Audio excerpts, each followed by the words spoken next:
I want attacking, purposeful football all the time. Now we're going to have backs against the wall and we're going to fight, and we're going to fight hard. You've got to show me all the guts and all the determination you've got in your body. You've got to inspire me. A marvellous kick. That's as good as you'll ever see. And Footscray are back in front. I don't know about you guys, but if I see one bloke walking out of here, give the pat on the back from people out there for a good effort, I'll spew up. From inside the centre square, Boyd kicked the goal. Boyd kicked the goal from inside the centre. Hey Pack, welcome to Danny Boyd's podcast about the Footscray Football Club, which has been our name, well, forever, but especially this week, and my God, I've enjoyed it. I'm Danny McNeil. With me is Tom Boyd. He is in Queensland doing his charity work off saving amputee orphans or whatever it is that he does over there. But all I know is we're all up and about. We are both up and about. Boydie, how's your lid? Well, let me just say, up here, very much working with accounting firms today and tomorrow. So no children being saved as of this trip that I know of, but, you know, maybe some just by osmosis. You will give so that some middle-class private school child may grow. Hey, they need help too. Everyone does. Well, they're from all over the country, so I wouldn't guarantee they're all from the Melbourne private school accounting farm or whatever they call them. Mate, the lid. We were obviously both there on Friday night. You very much in a constant state of fear because you did have to run 10Ks the next morning. Yes. Yeah. By the way, yeah, I did it. By the way, hey, I know you texted me. I know, it but wasn't left up to. I mean, I didn't have to presume. It landed in my inbox. Yeah, but this is the magic of broadcasting. You pretend that we've not had this conversation already. You know, people think that this is organically this first time we've chatted since Friday. But yeah, managed to do it. Very proud of myself. Everyone, if you think you can't run 10Ks, if an asthmatic middle-aged idiot like with no engine like me can do it, you can do it. Get fit. Go. There you go. That's my inspirational message. Yeah. But it was a fantastic evening. But very much to the point, you know, there was a lot to celebrate last week. There was a lot to celebrate for our great club. One of which is that I couldn't find them on LinkedIn to tag them in a post for quite some time because they have actually changed their socials to Footscray Football Club. Yeah. Which makes it really hard to find. But like, if you think about the culmination, we obviously spoke post last week's event for our Patreon. And if you're not on our Patreon, go and subscribe, Danny Boyd Bulldogs. Mm-hmm. It's getting very big. The Legacy to Legends event, which was the first social event held at the brand new function centre at Whitten Oval. Amazing room. Looks straight over the Oval. It's honestly astonishingly different to anything that should be in Footscray. It almost feels like. It kind of feels like they've built a building in the wrong place. But hey, Boydie, come on. I know this is free to air, but when you great view from the social club, when you were climbing the stairs and took a peek out a window facing the other direction, what did you see? Like a huge, what seemed like house fire. A tobacco shop burning down. So Footscray's still there. What, was it a tobacco shop burning down? I'm just assuming. We still don't know. Yeah. We don't know. Well, thoughts and prayers. Hopefully everyone's okay. But it genuinely, like, it was dark. It was 7:45, 8 o'clock at night on the Wednesday. And one of the guests grabbed me and goes, "Mate, can you see that?" And I'm like, "What?" And I walked over 3 or 4 steps. So I'm right in the corner looking sort of northeast, I suppose, almost towards Maribyrnong, not quite. And fire. So much fire. So I have no idea what happened. I hope everyone's okay. Yes. But it was quite a, it just would have been a nice juxtaposition between the brand new Footscray facilities looking amazing and schmick, and so something so un-Western suburbs for a long time, and we love that. But just a bit of a tip of the hat to our heritage. Quite like, and also, may I add that there are, obviously we won't go over it again, but an extended version of, there was Chris Grant presented, Brad Johnson, Paul DiMartina, Doug Hawkins, Easton Wood, D. What's it? D. Berry, our new captain. I actually said that yesterday. I got that one right. Mate, I just want everyone to know, Boyd, this is Boydie's last episode until grand final week. He's going to go overseas. This has been booked in for ages, but his brain is so overseas. Oh, God. I'm so bad with names too. I really am. Like, I think my brain, as a method of protection on itself, given that I meet probably like 1,000 people a month, it feels like at different events. It's just like in one ear, out the other. It's actually why our podcast is called Danny Boyds, just so you can remember who I am. Yes, exactly. Well, and also on the panel, Bailey Hunt, I remembered that one. So we were all sitting there, and there were some great stories told. So if you want to listen to those stories, go listen to our Patreon. It was a crazy night. Like, I felt very out of my depth, given that there was, all these superstars of the club. But as I found out on Friday night, there aren't very many premiership players. What I was told, that there are 4 from 1954 still alive, and one of which, Doug Reynolds, spoke on Friday night at the event, and he also happens to be the second last goal kicker of the grand final alongside me. Hey. 2 of us in existence, and he led a very spirited speech about how he still dreams about it when he goes to bed every single night. And 70 years on, it's still the most important thing that he ever did. It was very funny. And he also spoke about how Footscray used to look, where he used to live. Some of his teammates used to come over, and one of them in particular built his house. Like, it was a very different time. They also spoke about how after the grand final, they all wanted to go out and get on the Terps. Yeah. And they tried to get into Footscray Social Club or Footscray something. And they walked up there, and there was 35 of them or whatever, and they were like, "We don't have a booking for you." They're like, "No, they should have been booked." Anyway, he reckons he was in home by 10 p.m. that night because they couldn't get in anywhere else. There was too many of them. That's a horrible story. Real disappointing affair. But on the positive note and the more future and current-based performance, we absolutely smashed those Demons. They looked absolutely shot. Yeah, if we'd kicked straight, that would have been an absolute shellacking. I mean, it just shows how much this Bulldogs team is a tip of the hat to the past. We know our roots. We just went out of our way to only beat them by 51 points, the same margin that was in that 1954 grand final. From what I read, I believe there was a fair few less scoring shots for the team from 54. Yeah, but that's why we held back. I mean, it was amazing. Man, I reckon Latham Vandermeer kicked one of the greatest behinds I have ever seen. And he got that amazing point in the 2021 semi-final, which put us over the line against Brisbane. But it was a passage of play, just a string of handballs out of half-back, super fast in the first quarter. And then he hit the post. I mean, he had Treloar open. He should have passed it. But that doesn't matter. And Jamara. But it was so...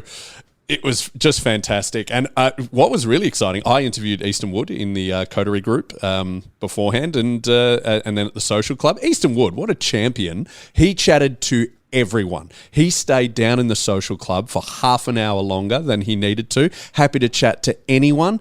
And got photos, and then I was taking him back up to Top Dogs. I thought I was taking him past players, and he goes, "Oh, well, let's go sit." So me and my son sat with Premiership captain Easton Wood. And sure, I know, we've had him on the pod and we're sort of mates, but it's still so exciting. We also got to see Premiership hero Clay Smith, from what I could tell. Yeah, Smith was there.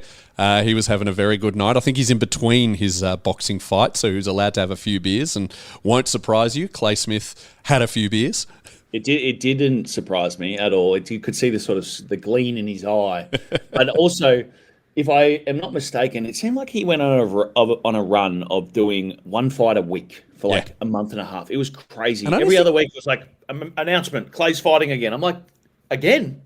I don't think he must have lost one, but it just seems that he hasn't lost any of his amateur fights. God, he's brilliant. They're called. I don't know how you deal with all of that thing, like which grade they're in and stuff. Like, no, neither. They're not getting paid or they're semi-pro. I don't know how that works, but all I know is, as I understand it, I will not be challenging Clay Smith to a punch on at any point soon. Have you watched any of the highlights of it?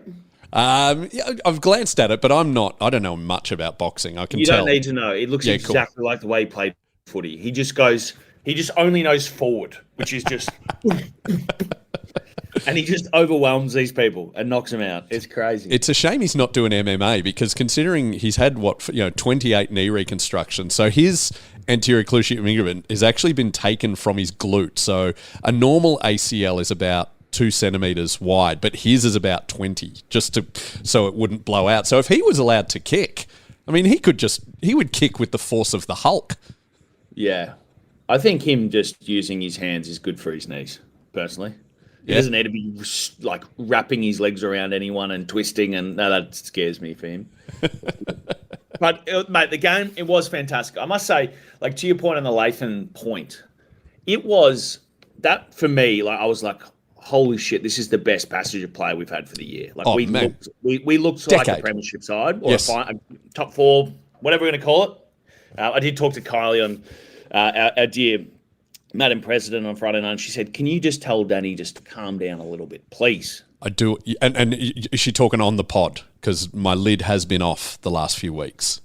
Well, I think she's saying, just in terms of your overall life choices, let's do a little less lidding and a little bit more waiting for the right outcome to happen. Hang on. So you're not using the right term, lidding there. So hang on.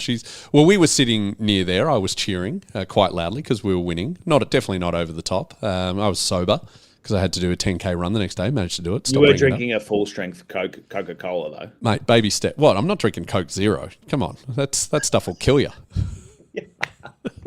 Well, no, but I do want to talk to you about the lid because we have now reached a very pivotal part of the season where we have gone, the last few weeks have gone from winning is fun to now winning's important. And it's expected. It's expected, and yeah, there's now hopes and dreams. So now, like, I've enjoyed having the lid off because it was a bit, it was a bit of fun. I was we're playing all the top teams. Surely we can't beat all of them. We have. Now we need the lid to come on. Yes. And can I add in one more reason why we are in the position that we are in? And maybe, I don't know if this will help us put the lid back on or I might just rip it right off. Oh, God. Which is, except for Brisbane, I was talking about this with my dad last night. The rest of the teams who are supposed to be playing finals have seemingly decided that they're racing to the bottom. Yes. Which makes no sense to me at all. I mean, Sydney got beaten by 20 goals on the weekend. Yeah. Or thereabouts. Which makes no sense. And they've gone from having 160% back down to 126 in about 3 weeks. Then you've got Port Adelaide, who are just going, it seems like to me. And then we've got like a real good mix of everyone who's around us has to play each other over the next few weeks. And we've only got to play one of them. Yeah. Right? The Giants have got to play Brisbane, Freo, and us. Geelong have got to play Freo, St Kilda, and West Coast. Fremantle obviously have to play Geelong. They've also got to play GWS and Port Adelaide. We don't have to play anyone else except for GWS. And Carlton have to play Hawthorn and then West Coast and St Kilda. So if you just look at that mix, really, they should almost all just cancel each other out. Yeah, this is not good for the lid, Boydy. That's what I'm saying. Yeah, That's what I'm saying. Okay, I'll tell you what I genuinely think will happen because we are playing amazing football and this is a bit lit off, but I'm sorry, Madam President, I'll bolt it back on in a sec. But I genuinely think we can go all the way. We will lose one more game for the rest of the year, and that will be against North Melbourne. The one we're most expected to win will be the one that we lose, and every other game we're going to win. That's how I feel. All right, that's lid on. Bolted back on. Let me help me put the lid back on in the short term and maybe in the medium term, straight back off, which is I feel like we're going to play Adelaide and North Melbourne, both of whom are rubbish right now. Rebuilding. To be honest, for the most of the year have been rubbish. We're going to win, and then we're going to come up against the Giants in the last round in Ballarat. Yeah. And they're going well. They're on a heater, as you would say in baseball. I think they call it. What a heater! Yeah, they're on a hot streak. Okay, heater. All right, sure. We're going to get done by the Giants in the last round. Is that what you reckon? A la 2016, and not to bring up the Patreon story, but Easton Wood has got short-term memory loss. Go and listen to that. Makes no sense. And then we have the perfect holy shit moment. We got to get back to our best footy, and then we can talk about the run to the finals. Because we won't have to finish out. If we win the 2 more, we're a very good chance of still scraping into the 4. Yeah. And then we lose one just to stiffen us up a bit. We got it. And just say, hey, you're not quite there. Don't get ahead of yourself, boys. Yep. And then bang, off we go. Because you don't want to get ahead of yourself, and you don't want to have your bad game, on grand final day. You don't want to be Geelong in 2008. Or any of the finals, really. Yeah. Yeah, no, we can't. Well, if we get top 4, we're allowed to lose. Anyway, look. It gets very hard. Get the lid back on. Do you know what was great with Retro Round? There were some really lovely Footscray beanies and hats. Weren't there? Scarves, there were a few of those. I loved it. But, okay, this is my message to the Danny Boyd listeners. Get a hat that says Footscray, and that is now your lid. Put the lid on. Footscray, that bulldog there will protect you from all of the outside noise that says we're premiership favourites, and you go, no, lid on. What do you reckon? Good metaphor? Yeah. Not sure that's going to work. No, but it sounded like something. Well, what was the highlight? Oh, actually, we've got to talk about one more thing. We'll leave the team lid on. Team lid on. We might try and take the Bont lid off. Oh. He played amazing again on the weekend. Yeah. And we won. So we found the mix where we can win and Bont can dominate, which is the most important thing, because we basically need him to get 12 votes in the last 3 rounds, which is impossible, but it would be nice. Yeah. It would be nice. What was the highlight of Friday, Danny? Because it sort of, we did smash him out of the gate, and then it was a bit of almost a formality with a slight feeling of edginess that we're just going to stuff this up like we always do. Yeah, it was definitely around halftime was quite nerve-wracking. It was because they were kicking straight. They were just getting an inside. Bailey Fritsch was doing that thing that he always does of just lifting against us. And I think, what was you want a Bont highlight or just a highlight? Just a highlight. The highlight was Vandermeer's point. Yeah. It's my favourite. But you got to say Treloar's goal was pretty magical. I reckon I really loved Cody getting McDonald so angry. And do you know what was okay? We got Lachie McNeil coming up on the I'm going to chat to him on the other side of this. You don't have to do anything, listeners. It's coming up on the other side of this. Talking to Lachie McNeil.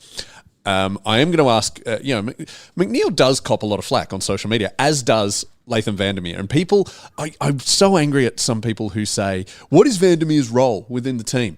And I don't know how you can not see that he is a professional pest. He is there bringing the mongrel, which a lot of our nice boys like Bont, like Treloar, don't bring. He made Tom McDonald almost like his face melted away and there was just a skull that was on fire. Contorted. It was, I don't know if your mum used to use this term. Only mums of, I think, my generation said, he had a conniption. Yeah. No, I've heard that one before. Yeah. I think my grandma used to use that, to be honest with you. Yeah. Well, I'm a bit older than you. I'm 13 years older than you. Conniption probably changed to, he was getting him cross. He was giving him the irrits. It was fantastic. And that is what Lath does so well. I would say, and again, being someone whose contract has been spoken to about ad nauseum, I can say this about other people's contracts. I would say that 75% of Lath's contract at the moment is going to his playing capability, and 25% of it's going to getting new jumpers. Every single week. That bloke cannot keep a collar together to save his life. Yeah. I tell you what. Garcia as well. There's rumours of West Coast wanting Garcia, and it's a real testament to how good Riley Garcia has been. That my WhatsApp groups have been talking more about we can't lose Garcia more than we can't lose English. Yeah, right. It's really good. If we had 2 Garcias, we could put them on top of each other, and then they could play English. Hey, I'll tell you this. Sitting with Easton Wood, we were talking about our favourite players. And because I was with my son and Easton did the standard question, who's your favourite player? You know, my son loves Cody Waitman, of course. And I asked Easton, who's your favourite player? And he went on this diatribe about how amazing Sam Darcy is. And he was, talking about his skills and his ability to read the game and his physicality. And then I realised I think Easton Wood is just choosing Sam Darcy because then Easton Wood can just wear his old jumper with number 10 on the back. He doesn't have to fork out for a new number. That's very possible. Also, if you think about a couple of the things that you've mentioned about Easton today, and what I saw from him last week is, I think he's just works for the club still, which is exactly, So, I mean, isn't Luke Darcy on our board? He is. Good way to make the board member feel good, isn't it? Yeah, I think that's very cynical. I mean, I don't love Sam Darcy. Easton Wood the other night still sounded like he was captain of the club. And I had to tell him on stage, Easton, you're not the captain anymore. You can just speak your mind. Yeah. He told me about how much you were just on the roast. You became the Don Rickles of the Footscray Football Club. I mean, you probably don't even know who that is, but he is one of the great insult comedians of all time.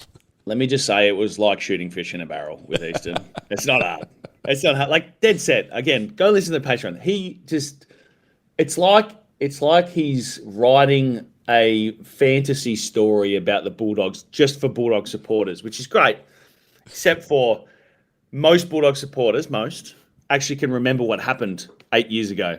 And what he was saying is not correct at all. So I disagree. Everyone's forgotten. Everyone is talking. I mean, you said this on the Patreon, but I want to say it to the free-to-wear people. Everyone's saying, it feels like 2016. Where were we at this point, 2016? Well, half of the team was in rehab. Yes. From, Libba had a syndesmosis. McRae did his hamstring tendon. Easton had his ankle taped on with duct tape. Moz had a torn something, probably 17 or 18 different injuries. We had Mitch Wallace had a broken leg. Jack Redpath was on the sideline with a knee injury. Exactly. It was like half the team was gone. Yes. And half of them got injured with 4 rounds to go or 5 rounds to go. That was the whole story of the bye, which also wasn't true. But anyway, let's not get let's get the fucks in the way of a good story. So this is why if we lose last round, that's actually in my mind not a worse thing, because in the last round of 2016, to make it actually seem like it, we got done by about 80 points by Fremantle in Matthew Pavlich's last game, which gave us we got about 6 players back after that. They dropped a heap of people, and that was essentially the grand final team was picked off of poor performances, not necessarily off good ones, if that makes sense. Because they were just we have to roll the dice. We can't take the same team in because we just didn't get the result. Mate, we're in a better position than we are in 2016. Lids on. Just know that that's a fact. We were in dire straits at this point in 2016. Yeah, and I will say, Danny, we do have to wrap up because we do have the wonderful Lachie McNeil coming on. Yes, very excited. But I will say that I did also get the chance, and I did the opposite of Easton Wood, the absolute opposite. I didn't go and talk to everyone and take a lot of photos. I did whilst I was in the function room that I was in, not to be crass. But I did have to go and do Triple M, which is the way to get to Triple M from the president's function is to walk through every single Bulldogs function room. And I put my head down and I walked as fast as I humanly could because I was leaving my wife on her own in a function room filled with Bulldog supporters, which is a safe place. Yes. Given she's not that big of a footy head, not probably the most enjoyable place. Yeah, I did sit next to her in the third quarter, and she was telling me a lot of chats about her car, your daughter, your trip coming up, pretty much anything except the game. Yeah, which a little bit was circumstantial. The game was kind of dying off. Absolutely. Oh no, it's joy. I love hanging with Anna. She's a great woman. But anyway, so I got to Triple M, and might I say that they have the most uncomfortable position to watch football in history. It's like a half box. Yep. With Jason Dunstall, Damien Barrett, Nathan Brown, Luke Darcy, and Mark Howard, all in the same. Mate, they're on top of each other. It's disgusting. That is too much testosterone for a closet. And I also was there, which, again, not a small human, but I got 2 massive things to be able to do on Triple M for the first time. I got to do a live reaction of Brian Taylor's commentary from the 2016 Premiership. Very fun. And also, might I add, to all of you who have sent it to me before, I always say back to you if you come up and say, oh, that commentary was hilarious. You got to listen to the 15 seconds after that moment, because Luke Darcy comes in and it's a great Bulldogs addition to that clip that always gets cut off. All right. Well, it's on the DVD, which it's It's over there. I'm pointing to it. I'll grab some and I'll record it and maybe put it up on our socials.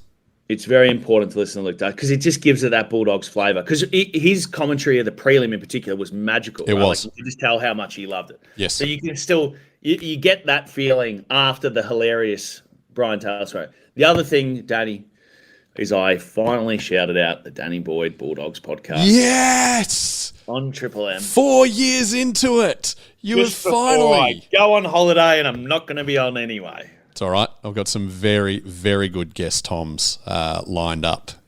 You people are in for a treat. When are you going to hint at one of those? Well, you know, what time is it on the rocket clock? So exciting. All right. Well, Boydie, yeah, this is your last free-to-air episode, it seems. If the Dogs... When are you supposed to come back from overseas? Wednesday before the grand final. Right.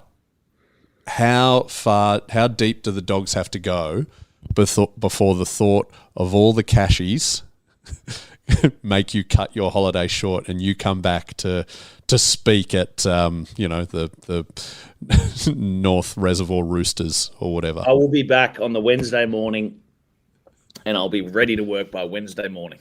All right. Well, hey, if we make the grand final, we're doing a live event that maybe on the grand final Friday. Well, yeah, that's going to be tough, but we'll talk about that off air.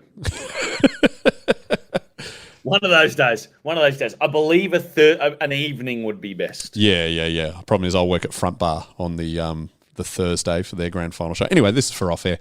One last big announcement for those hardcore fans who have been following my Northcote Cougars this season.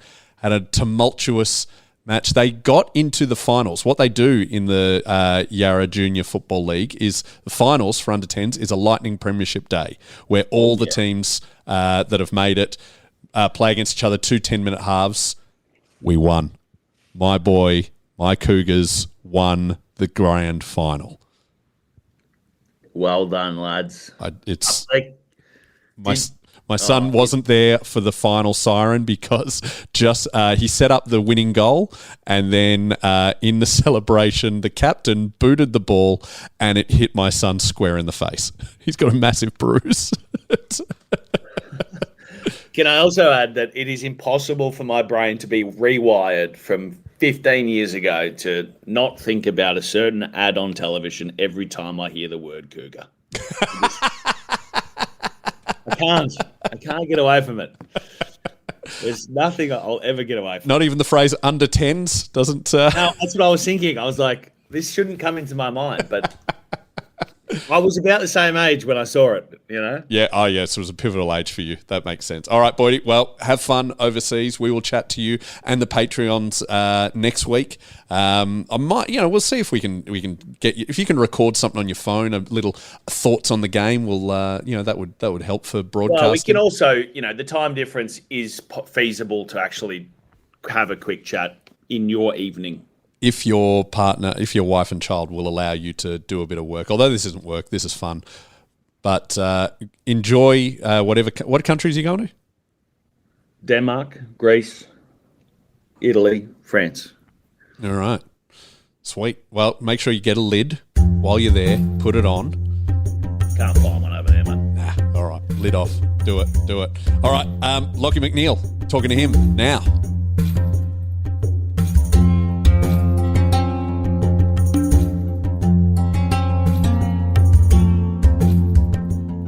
What podcast do you listen to? Oh, jeez. Actually, probably Dill and Friends. Probably the main one I listen to. I'm not a massive podcast guy, to be honest. Yeah, right. What do you listen to on the way when you're driving into? Music every day. Music. Yeah. I'm pretty loose with what I listen to.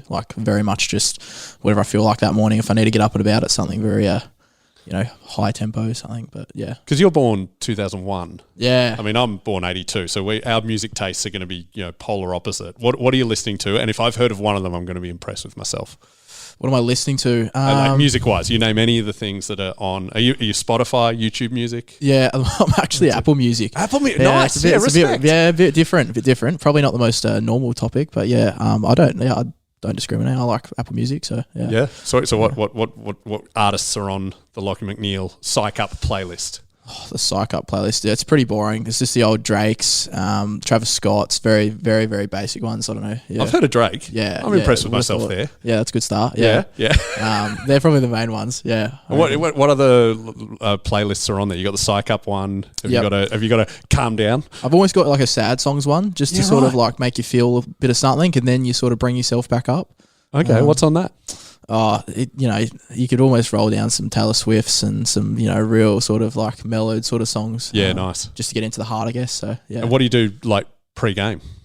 It's a build up. So it's like slowly by song, I get a little bit more like, I reckon, higher tempo. Then I get to a point where I'm listening to some, I guess high sort of techno sort of stuff when I'm rolling in, just before I roll in. Do you ever worry about, I remember when I played sport, I used to get earworms real bad. So if you hear a song like that has a catchy riff, suddenly you're halfway through the second quarter and you're just hearing that over and is that, how annoying is that? It sometimes is annoying, but I actually like it. Sometimes I'll just be, it might be between goals or something, and you get like 2 or 3 seconds just to try and reset. And sometimes if I'm singing a song, I'm almost resetting by singing a song. Oh, nice. Just sort of like in my head, whatever I've got going at that time. I've actually so My Eyes by Travis Scott was probably the song I had going, and okay, it's a heavy sort of slow build up and then sort of fast rap for the end, and it's pretty full on. But, all right, sweet. I don't know Travis Scott. I thought he was in Blink-182, but I will. I'm going to listen to that. I'm going to give it a listen. But yeah, by the way, we are recording. This. I've done the whole. The reason I asked you about the podcast, we're doing the whole Mark Maron WTF. I don't know if you listen to him, but he always just. Presses record before the guests even realise. I mean, you saw me press it, but I was just trying to have a casual chat. At any point, I will edit this in, so it might come in halfway through Apple Music. Who knows? But welcome, mate.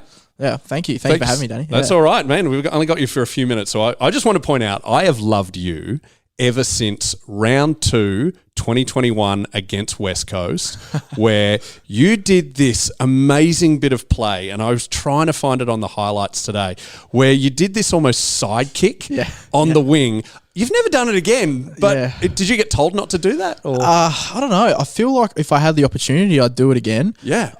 At the time, I don't know what came over me. I was just full of adrenaline and sort of had to make something up. And I remember kicking it, and it sort of just like worked out perfectly. I got the ball back as well. Yeah. And I remember thinking at the end of the play, I was like, did I just do that?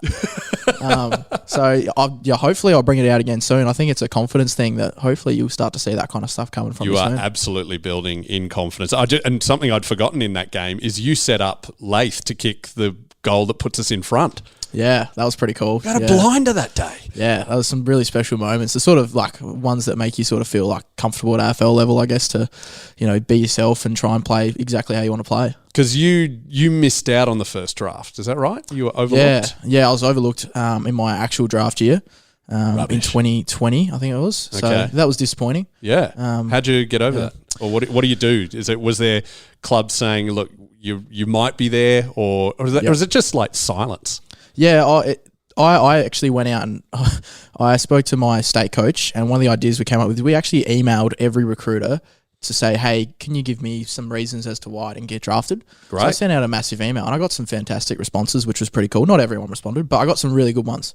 And all of that was basically just get some self-reflection. Like, what am I doing wrong? What's not working? What are they like? And, had to just sort of confront it head on, which was like scary. But when you sit back and you go, why didn't I get drafted? You kind of need to face those things if you really want to. So that was what I did. Did you work that out yourself, or did you sit down with a coach or a manager to help with that? Yeah, Peter Rode. Really? I remember Peter. Yeah, of course. Obviously coached the Bulldogs for a little bit He here. did. He's a great fella, and he's my manager, and we did actually organise. We sat down and we spoke about all that. And how's he going? Yeah, he's doing well. Yeah, he's doing well. Still in Adelaide at the moment, and he's still my manager, obviously. So yeah, it's a really good fella, and really great. So did he go to Port after the Dogs sacked him? Yep, he was there. I think he was their footy manager, head of footy for a long time there. So, yeah. Oh man, that's great. Man, anyone who's coached the Dogs, and he coaches through some very grim times, and he inherited a broken squad. I think his contributions to this building are very underrated. So tell Peter I said thank you for that, because it would have been tough as well. He would have copped so much flack. I think he did. Yeah. And does he give advice to you? Like, I'm going to go straight into the listener mail, but one particular one, this is from a very active listener we have called Tom from Albert Park. You might know him as Boydy. Yeah, But, okay. Yep. So you've played 50 games. He played about 50 games. He says you're at a similar stage where, as far as he got in his career, and it's a tough period of your career. You're trying to establish yourself in the team, improve yourself, inevitably probably comparing yourself to other teammates who might be, getting all Australian in their second year and whatnot. Copping flack from idiots on social media, which I'm sure Peter Rode would. I mean, there wasn't so much social media back then, but definitely copping flack from people. How have you stuck on the right track to cement your place in the side and have continued to improve as a footballer and a person? I'd like to think that one of my greatest traits is my resilience, and I think just understanding that it will be okay, and at some point things are going to turn. I just had to keep working as hard as I possibly could. That's sort of the attitude that I've taken, is just hard work will eventually get me there, and I know that I've got enough talent. I've got to keep getting better, and I'm not satisfied with where I'm at by any means. I've still got a long way to go, but just putting the hours in, I put a lot of time and energy into my body as well, just to make myself as available for selection, as fit as possible, to play as many roles as possible, to get involved in the game as much as possible. I've worked as hard as I can at those probably controllable things, and that's probably put me in good stead. So that's probably the way that it's helped me. I still feel like I've got a long way to go. I'm quite young, so People forget that. I still feel young. I'm only 22. 23? I'm 22. I still feel 22. So I'm certainly not sitting here like I'm, I feel 22 and I'm 41. So so that's probably, I think, the way that's sort of pushed me the right way. And okay, you say hard work. What does that look like? Does that just mean training as hard as possible, lifting as heavy as weights as possible, or just doing whatever the coaches tell you? Yeah, it's probably a combination of all three. Okay. All those mentioned just then. I feel like I'm one of the hardest trainers at the club. Nice. That's my personal sort of view, and at least I want to be. And I want to work as hard as I can in the gym, in my off seasons when I'm running, on the craft sort of stuff. And then obviously to be able to maintain that level, I need to look after my body to a high standard, and I feel like I do that pretty well as well. So that's probably the main ones, and listening to the coaches is also a part of that. So yeah, and trusting they've got the right. Do you just blindly trust them? Trust the system? Well, I think you've got to trust it. I certainly do trust our system, and I think we're starting to see why it's why it's a system and why it's working now. It really is, yeah. What one of the questions, and I want to credit the Patreon. If you want to ask a question, by the way, join the Patreon and you are able to do it. Jared wanted to know the new coaches. We had a complete overhaul of the footy department last year. It seems to have worked right now. Lids on, but what specifically have they done differently? Sometimes it's just fresh ideas, and also it's building on what the other coaches built as well. We don't want to discredit them. They did a fantastic job, the ones that were in before, and sort of building sort of what we wanted in the building blocks. It's just the new sort of coaches with their new ideas built on top of that as well, and I feel like it's been sort of like a combination of them being able to come in with those new ideas plus the sort of, I guess, the building of what we've done previously. It's sort of all come out in one sort of good hit, and obviously Praddy coming in defensively has changed things up. So there's been some really good adjustments there. Ego's been a great one for the club. I think Gears and AJ, Alex Johnson in the development space have been really good, sort of fresh energy as well. So yeah, I guess having those fresh ideas has gone a long way. Who do you work with closely? Who the closest? Matt Spang is probably number one, and forgive me, forward coach. What I can never keep forwards, up. Who's who? Yeah, Spang's forwards coach. Bevo changes it all the time. So yeah, because you're officially a defensive forward. Is that your role? Yeah, I guess you could say that. Yeah, it's part of my role is being really good defensively. A part of being good defensively is being good offensively as well. So that's my challenge, is trying to be a good offensive contributor as well. But yeah, my sort of strength is being really good on defense. When the ball goes inside 50, everyone, they're either kicking it to Norts, Jamara or Sam Darcy. You're not a target, it seems. What is your role? Ball's coming in 50. What do you got to do? Basically, whatever the situation requires. If you need me to get to the front of the pack or get to the side, I've got to make those decisions and sort of work out exactly where I need to be in that split second. And sometimes I will need to fly for a ball. You probably won't see me taking too many pack hangers like Naughty, but you'll see me sort of, I guess, move to different spots at different times, try and cover outlets if the ball isn't marked or whatever. So it's kind of a mixture of whatever the situation requires. I might need to almost hold a layer or sit back. So there's many things that I'll sort of, I'll do whatever the situation sort of requires, which is very loose, I know, but yeah. So you just got to you're just sitting there, you've got a Travis Scott song running through your head and you've got to make the right decision. Yeah, pretty much. And you've seemed to have really got very good at making the right decision. What do you attribute that to? Well, that's a lot of work with, I guess, Spang and Bevo was probably as well for that. We've sort of spent a long time over my whole journey, probably for the last 4 years, of trying to make sure that I can make those decisions really well every time, become a reliable teammate. And we've looked at vision, we've looked at, in-game scenarios, we've trained it a million times, we've practiced it the whole preseason this year especially, and being really diligent with those and putting sort of a price on those. As my role is, sometimes the football comes to you, sometimes it doesn't come as much. So putting a price on those things first and foremost and making sure that they're almost my priority, and then everything else sort of comes after that. That's interesting. So do you have like KPIs that are not possession based? Yeah, effectively. Yeah, like we'll look at sort of, when we have a review, like how my patterns were and what we sort of think about that. And and effectively, I guess we'll look at it as a KPIs. Did you achieve what we needed you to achieve? Did you get to the spots you needed to get to? So, yeah, I guess pretty much a KPI is that, I guess, yeah. What should we be watching you do to appreciate your brilliance as fans, as muggles on the side? Should we be, or will that give away the game plan? It's probably more like the more you see me, down one end and then up the other end and then in the middle and then in the middle at the other end sort of really quickly is probably, when I'm playing my role the best, you'll see me sort of up and down the ground a lot. You'll see me maybe not always around the ball, but you'll see me in the area of the ball or, running a pattern across the ground. That's sort of, how you got a set pattern, do you, to run it at times? At times, it's, again, situational, where the ball's moving, where your teammates are. So, hopefully you'll see me running up and down the ground a lot. Here we go. Here's the question. Barney wanted to know, you've made the forward pocket spot your own. It seems your main role is chase, harass, keep the ball locked inside 50. Yep. And do the Rileys have a similar role? Similar, yep. It's all sort of, again, like where you are placed in the forward line, and sometimes we might end up higher or we might end up lower down the ground, and sort of, I guess, we're all expected to do what we need to do when we're in those positions. So you might see, either Riley playing, maybe closer to the stoppage every now and again and doing... Which Riley we're talking? There's West, Garcia and Sanders.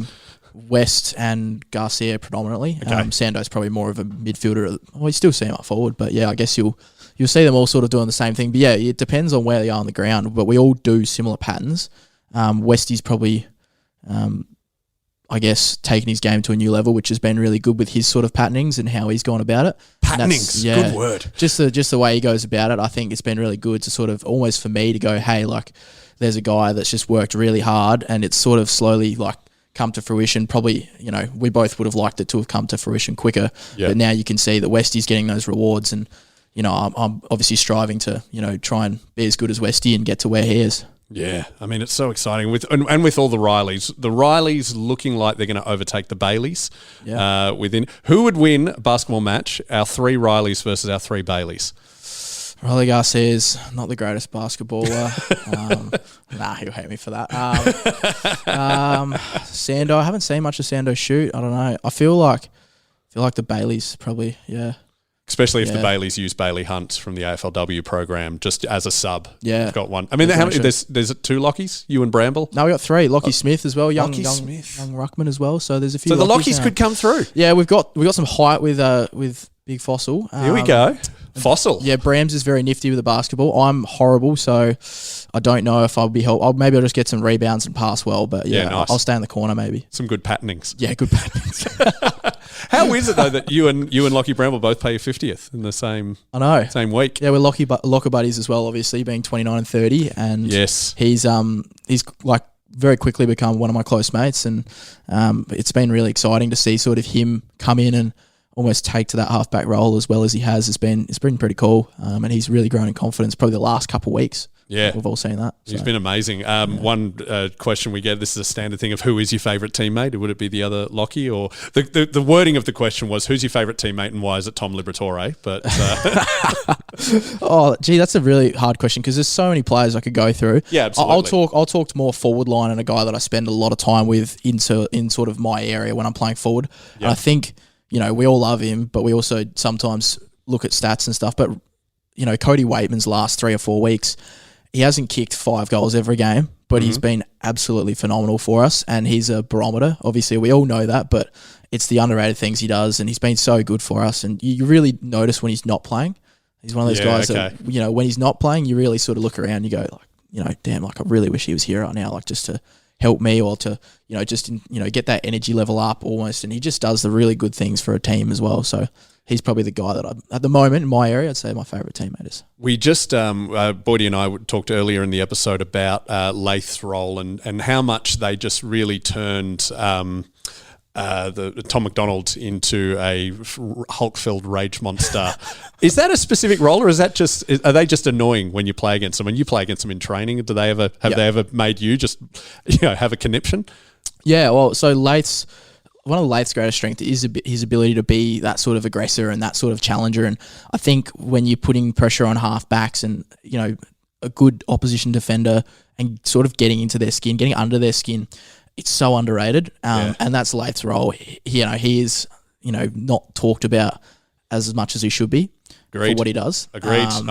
We literally talked about this before with Boydy, so I'm glad that you are confirming my theory that he's there as an agent of chaos. Yeah, and he's very good at it. And yes. He does a lot of unrewarded sort of running and a lot of stuff that sort of obviously flies under the radar. And, I obviously know that sometimes we cop a little bit of flack, me and him, on the socials and whatever else, and I understand that. And so I think we I don't. They're idiots. They're idiots. They're wrong. You two are awesome. No, we sort of, I think we've, tried to lean on each other at times here and there, and sort of we both know that we're doing what's required for the team, and, you get to see the results eventually. Probably would have liked them a bit earlier in the year, but we're getting them now, and that's probably the most important thing. So yeah, Lath's aggression and the way he plays is so important to our team. So you're not even 23 yet, and you can't go on social media because there's idiots there. I mean, do you have a burner account where you just have none, where you just look at things that not footy? Oh, so yeah. you get to at least just zone out and stare at your phone and doom scroll the way the rest of us do. I've definitely doom scrolled plenty of times. Yeah. I probably didn't handle it too well when I was in my second year. I did. Dude, I get it. I sort of came across it, and it actually started making its way into my sort of socials without me even trying. Oh, no. And Of course, the phone's just seeing your name. Yeah, just sort of I don't know. But it was really tough to deal with at the time because I sort of was very sort of new to it.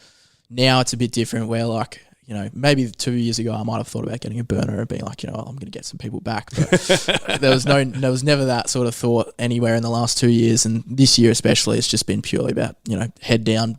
We both know that, the club's results and everything will dictate, hopefully, the idiots on social media. Yeah, absolutely. That was the idea, and hopefully we're going to get some more results. We're still a long way off where we want to be, but we're starting to get on the right track. Yeah, I think, all the people calling for Luke Beveridge's head earlier in the year, I think have all been proven that don't listen to anyone on social media. That has been a message by Tom Boyd on this podcast many times.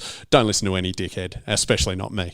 So, but you talk about, the last 4 weeks. This is a question from Chaz, Chaz Lichadello, who's a guest host on this many times. It's an obvious question, but how did we become so good 4 weeks ago? Where did it come from? Did you see it coming? Did everyone in the club know? What the hell's happened? I mean, we love it, but what? Yeah. I think it was always sort of there. We probably had to work on some of the things that we weren't getting right. We were getting them right sometimes, and that was the problem. Was we were getting them right some games, and some games we weren't, and then we'd maybe fix that problem, and then something else would pop up. Yeah. And it has helped that we've had a bit of continuity with the team sort of being fit. I mean, the last couple of weeks we've had a few bigger names back that have been, in the team and being able to build a couple of weeks of consistent base of fitness. The midfield's obviously been fit. We've obviously had Ed and Libber out at times and a few others missing here and there, and it's been, good to have that continuity throughout as well. And I think everyone's really bought in to sort of the mindset of, we have to win and we just have to keep going. And the way we're playing, it's we know we have to keep winning as well. Yeah. We can't go away from the things that we know will help us win. So it's just really sort of every game sort of focused on when we go into that game, what we know works, we have to execute it because we know that if we don't, we're going to find ourselves in some trouble. Yeah. So that's been the mindset. And that doesn't really change. That will not change. We can't change. So we know that, and we've still got a lot of winning to do, hopefully, and we're going to have to keep going. And this week against the Crows, same thing. It's going to have to be done the same way. There's nothing different about it. Yeah, I mean, we've got a real dangerous. A lot of fans are having a dangerous mindset of, we got the Crows, we got the Roos, we got the Giants in Ballarat. Yep. We're sweet. You can't think that way, can you? No, it's not even. We can't even think further than the Crows, to be honest. Like nice. Yeah, it's like Sunday in Adelaide, Sunday Arvo. Like it's not exactly the most simple task. The Crows played well against Geelong. They get Rankin back this week, I'm pretty sure. Oh, okay, that's big. So there's a lot of sort of we know throughout the group that our football we're playing is really good and we have to stick to what we're doing. Mm-hmm. And it's pretty simple. It's just do that. It's very simple. Do you have to stay in Adelaide overnight because it's a twilight game? We'll stay Saturday night, I believe. Yeah. Right, okay. So there is a late night flight. I think we'll fly back Sunday. Yeah. I mean, you could drive back. It's not that Yeah. far. Well, I'm actually from Adelaide, so I might even stay. So might see your some dad family. played at Norwood. Yep. But you played at South Torrens. Is that correct? Yeah, so my dad, he actually got drafted to Melbourne in the 1988 draft. Okay. So he went pick 11, and I was pick 11 in the rookie draft. Hey. So there's a bit of a correlation there, but he never ended up playing for Melbourne. Unfortunately, got Good. injured. I mean, bad for your dad, but I'm glad he didn't play for those bunch of arseholes. Well, I got the wood on him now because I've played and he didn't. But Damn straight. but he went back and he actually went to Woodvurst Torrens on the back of coming to Melbourne very shortly, a very short break, and then coming back, he went back to Woodvurst Torrens. And Okay. So then my country zone growing up was Woodvurst Torrens, and he saw no allegiance to either one, and obviously he'd been at Woodvurst Torrens, so he was more than happy for me to go there, and it turned out quite well for me. I love my time there. So yeah. How many McNeils are going to be at Adelaide Oval watching you? There'll be a few, because most of them would have liked to have been there for the 50th, but they obviously knew that the Crows game 51's a charm, mate. We'll celebrate it the next week, so I think they'll probably asking for around 20 tickets at least. I reckon. That's good. So, yeah. How do you celebrate? I mean, you're talking about how hard you're working and how you've got to keep your body right. You've got to keep all of the patterning and everything. What do you do to relax? Will you allow yourself a pie floater on Saturday night? So will you go to bakery on O'Connell, or what do you do to switch your mind off? I'll probably have a family dinner. That'll probably be nice. I reckon we usually, I'm talking about relaxing. Yeah, relaxing. That's a good point. That's actually a good point. It's probably more stressful sometimes. Yeah, it's going to be like the bear. Yeah, I don't know. Far out. I haven't thought about this too much. See, this is what I'm worried about. You seem so focused. Yeah, very focused. You got a PlayStation? Or I do. That's probably going to get. Yeah, I'll probably. What are you playing? Back on PlayStation. I'm actually playing PGA golf for the moment. 2K23. Oh, nice. So. That's good. That's nice and zen. Yeah, it's not too bad. It's actually, unfortunately, sometimes when I get a bit competitive, it turns less zen. Well, yeah, that's understandable. Yeah, so there's a few games that I can't play because of that. Oh, really? Like what? Well, I can't play 2K. This is just really straight up. Man, get too competitive. Basketball games annoy me because the last one I played about 2009, when I put it on harder, it just meant you miss more shots. Yep. It didn't change the game. I hope they've upgraded it since then. But see, I'm a FIFA guy. Yeah, even FIFA. Yeah, very frustrating because if I'm not doing really, really well all the time, it's not most You'd be one of the few people who needs to play Call of Duty to switch off. Honestly, I need to blow some heads off. Yeah, that's probably the best way, or some GTA Online or something. I don't know, something real off market. I don't know. Yeah, we need to. You need a Nintendo. The kids, Zelda is very just calming. Yeah. Final question. This is my favorite question from Will, who's one of our listeners in San Francisco. Wow. Oh, by the way, I heard there's a big. Do you know what Discord is? Somewhat, yeah. I didn't until yesterday, but apparently there's a whole Bulldogs Discord for Americans who are into us, which is fantastic. Will wanted to know, have you ever been booked for a sportsman's night or a media campaign, or been even hit up to endorse a product by someone who doesn't know footy that well and they were trying to get Lachie McNeil? I haven't yet. I've had people message. So when Lachie McNeil, I think he won his first Brownlow, I had people message my mum saying, So congratulations. That's in 2020. Yeah, like he's done so well. And I think it might have been his second one, maybe. It must have been His second one was last year. Yeah, it must have been his second one. Yeah, last year when he took Bont's one. Yeah. Some people, So it would have been bittersweet for people you. messaged Mum saying, congratulations. I didn't know he was going so well. And I'm like, Mum's like, yeah, obviously I had to tell her. You should have, man, if you ever get like, hey, endorse this, you go, yeah, sure. Just take it. Just take Sign it, the yeah. contract so they have to pay you.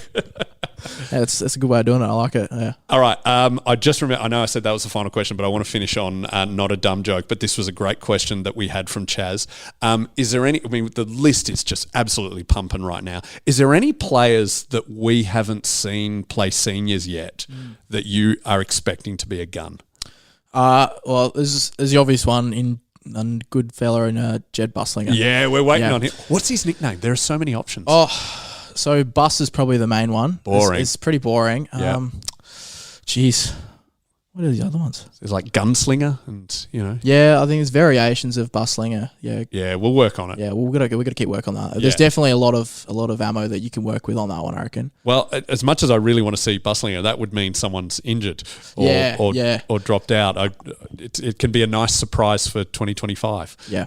I think you'll see Jed sort of move his way through eventually, but when you're gonna get Jed, you're going to get a good, really good final product sort of a Jed. Like he's been building really well and working really hard. And, you know, unfortunately for him, the key backs that we've got at the moment have been performing really well. Yeah. Obviously, Lobby and Jonesy more recently, but Buku, Gardy and Keithy have all sort of contributed very, very well as well. Agreed. So it's really important to note those boys. But, yeah, I think you'll start to see Jed sort of, I guess, fill out and sort of unlock his sort of physical potential.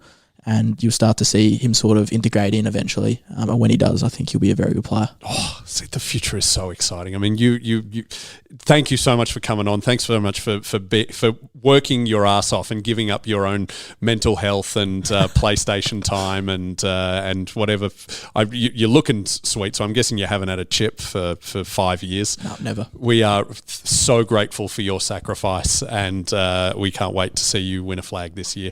But the lid is on. Yeah, no, we've got to keep going. But yeah, thanks, Danny. I really appreciate that. And yeah, I'll keep working as hard as I can. Don't worry.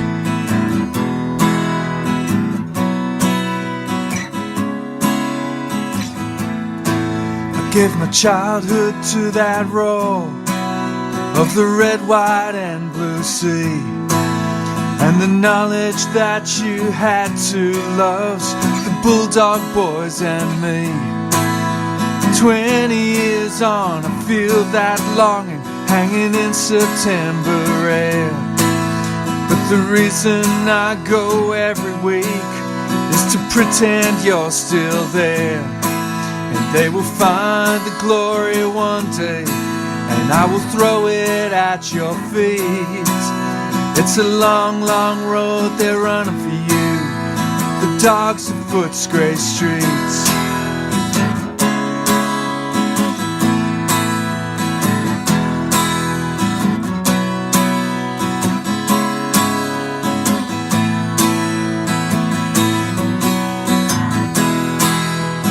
Long, long road they're running for you, the dogs of Footscray streets.